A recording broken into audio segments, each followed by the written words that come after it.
On voit de plus en plus de vidéos dans lesquelles du texte ou des animations passent derrière la tête d'une personne. On va pas se mentir, c'est assez sympa visuellement et ça permet de mieux capter l'attention. Je me sers souvent de cet effet dans les vidéos verticales que je publie sur Instagram en mettant une partie de mes sous-titres et animations derrière ma tête pour ajouter de la profondeur. Dans cette vidéo, je vais vous dire exactement comment je fais pour mettre du texte derrière ma tête en utilisant le logiciel Final Cut Pro.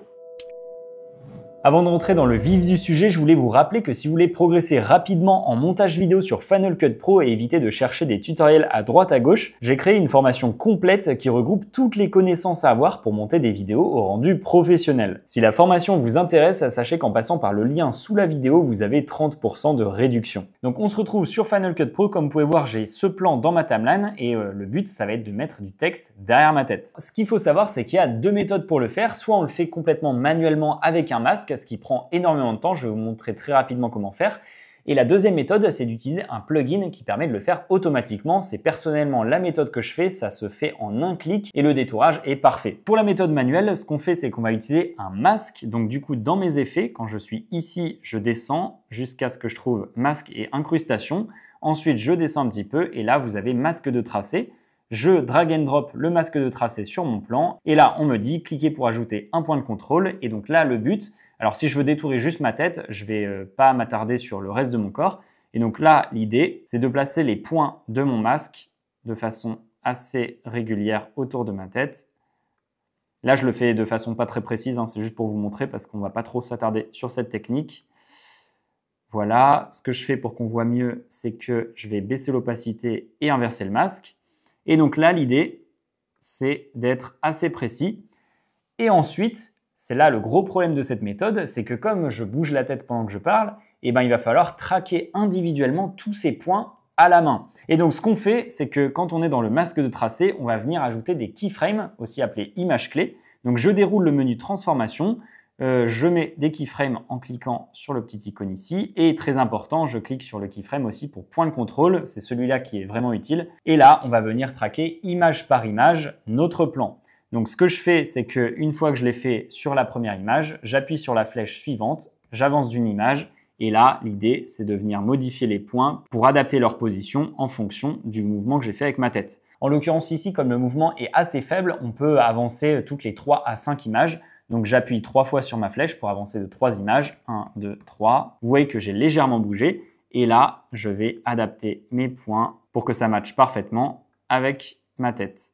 Je vous fais pas tout le process, mais l'idée c'est de faire tout le plan de cette manière-là, donc en bougeant de quelques images et en adaptant le masque. C'est super long à faire, c'est comme ça que je faisais avant que des plugins existent. Et donc concrètement avec cette méthode, une fois qu'on a terminé de traquer tout ça, on va dupliquer notre plan. On met un plan par-dessus l'autre. Ensuite sur le plan du dessous, je vais venir enlever mon masque. Hop. Et sur le plan du dessus, je remets le masque comme il était tout à l'heure. Donc là, si je désactive celui du dessous, vous voyez qu'il y a juste ma tête. Et donc, si je veux venir ajouter un titre derrière ma tête, ce que je fais déjà, c'est que j'ajoute un titre. Donc, je fais CTRL-T. Sinon, vous allez dans la catégorie titre juste là. Ce titre, je vais le mettre en très gros pour pouvoir voir qu'il est bien derrière ma tête. Je le mets ici. Et ensuite, pour qu'il soit derrière moi, il suffit de le placer entre les deux plans. Et donc là, vous voyez que le titre est derrière ma tête. Donc ça, c'est pour la méthode manuelle qui est vraiment pas très pratique, qui est super longue à faire et surtout qui est pas très précise parce que ça dépend de notre précision à nous. Maintenant, je vais vous parler du plugin que moi j'utilise et qui permet de le faire en un clic. Vraiment, c'est quelque chose que j'utilise dans toutes mes vidéos maintenant. C'est indispensable pour moi. Ce plugin, si je vais juste là, il s'appelle Mroto AI. Il est développé par le site Motion VFX. Je vous mettrai de toute façon le lien sous la vidéo. Et donc, ce que ce plugin permet de faire, c'est de détourer une personne de façon extrêmement précise. Donc l'idée, en fait, c'est qu'on a un petit pinceau qu'on vient tracer sur la personne et automatiquement, grâce à l'IA, ça va venir détecter les contours de la personne pour pouvoir placer ce qu'on veut en arrière-plan. Chose quand même très importante à savoir, c'est que ce plugin est payant, comme tous les plugins qui permettent de détourer des personnes sur Final Cut Pro. Le problème, c'est que c'est un abonnement, ça c'est vraiment très relou. L'abonnement commence à partir de 24 $ par mois, donc c'est pas donné. Après, honnêtement, comme je l'utilise dans toutes mes vidéos, c'est quelque chose que je rentabilise super vite puisque ça me fait gagner un temps vraiment fou. Si vous voulez juste tester ce plugin, sachez quand même qu'il y a une période d'essai de 14 jours qui vous permet de tester gratuitement le plugin. Encore une fois, je vous mets le lien en description. Ok, on se retrouve dans Final Cut Pro. Je retire ce que j'ai fait précédemment et donc là, je vais vous montrer comment utiliser ce plugin. Donc quand je suis dans mes effets, si je descends un tout petit peu après masque et incrustation, vous voyez que maintenant j'ai Emroto AI, le plugin est juste là. Ce que j'ai à faire, c'est de faire un glisser-déposer sur mon plan. Vous voyez qu'il y a cette petite boîte à outils qui apparaît avec le petit pinceau. Et donc là, l'idée, c'est de dessiner sur mon sujet que je veux détourer. Il n'y a pas besoin d'être très précis, c'est un peu du gribouillage. Là, je le fais sur tout mon corps pour vous montrer.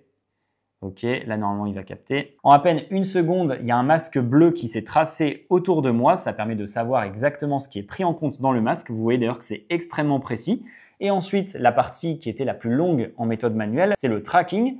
Et Emroto AI le fait automatiquement. Il suffit de cliquer sur traquer. Vous voyez qu'il y a deux petites flèches qui apparaissent. La flèche de gauche va permettre de traquer toute la partie gauche de mon plan et la flèche de droite va permettre de traquer toute la partie droite de mon plan. Si j'avais mis mon curseur sur la première image, j'aurais juste à cliquer sur la flèche de droite. Donc là, je vais commencer par la flèche de gauche. Vous voyez qu'il y a une fenêtre qui apparaît et là, image par image, ça va venir traquer mon plan. Ok, c'est relativement rapide à faire. Ensuite, une fois que c'est fait, je clique sur la flèche de droite. Là, ça va traquer tout le reste du plan. Pour vous donner un ordre d'idée, moi j'ai un MacBook Pro M1 Pro, donc c'est la première génération qui est sortie il y a 3 ans à peu près. Et pour traquer un plan qui dure une dizaine de secondes, ça prend à peu près 1 minute. Donc ça prend quand même un peu de temps et ça demande un peu de ressources à l'ordinateur, mais c'est beaucoup plus rapide que si j'avais dû le faire à la mano image par image. Ok, Emroto AI vient de finir de traquer le masque. Donc vous voyez que si je bouge le curseur, le masque est parfaitement traqué sur moi. Si on va maintenant dans l'inspecteur au niveau de Emroto AI, vous voyez qu'on a différents réglages. Ce que j'utilise, c'est la smoothness, donc ça permet de lisser les bords du masque.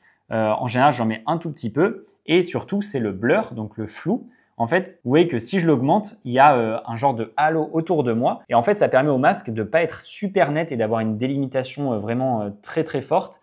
Ce qui n'est pas super esthétique. Donc en général, j'ajoute toujours un petit peu de blur et le tour est joué. Ensuite, dans Output, il va falloir mettre Masked Video. Et donc là, vous voyez que maintenant, il y a uniquement la partie masquée qui est vraiment super précise. Comme mon but, c'est d'ajouter du texte ou des animations derrière moi, il va falloir faire comme tout à l'heure, c'est-à-dire dupliquer mon plan.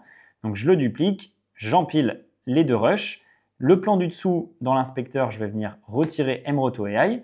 Donc là, on se retrouve avec la partie arrière-plan qui est sur le plan du dessous et la partie sujet qui est sur le plan du dessus. Si je veux ajouter quelque chose derrière moi, c'est simple. Là, je vais le faire avec du texte, par exemple avec un titre. Ce titre, on va le mettre en très gros et on va écrire n'importe quoi. Voilà. Je vais le mettre en gras, ça peut être plus sympa. Et je vais le monter un petit peu plus haut. Voilà, donc ici, j'ai mon titre. Et maintenant, pour qu'il passe derrière ma tête, c'est super simple. J'ai juste à le mettre entre les deux rushs. Et maintenant, si je lis, vous voyez qu'on a une vidéo où le titre est derrière ma tête et c'est fait de façon vraiment super propre. Il n'y a aucun bug avec le détourage, ça marche parfaitement. Bon, vous savez maintenant comment je mets du texte derrière ma tête dans mes vidéos. J'espère que ce tutoriel vous a été utile. Si c'est le cas, vous pouvez mettre un petit like. N'hésitez pas aussi à vous abonner et on se retrouve très vite dans une prochaine vidéo.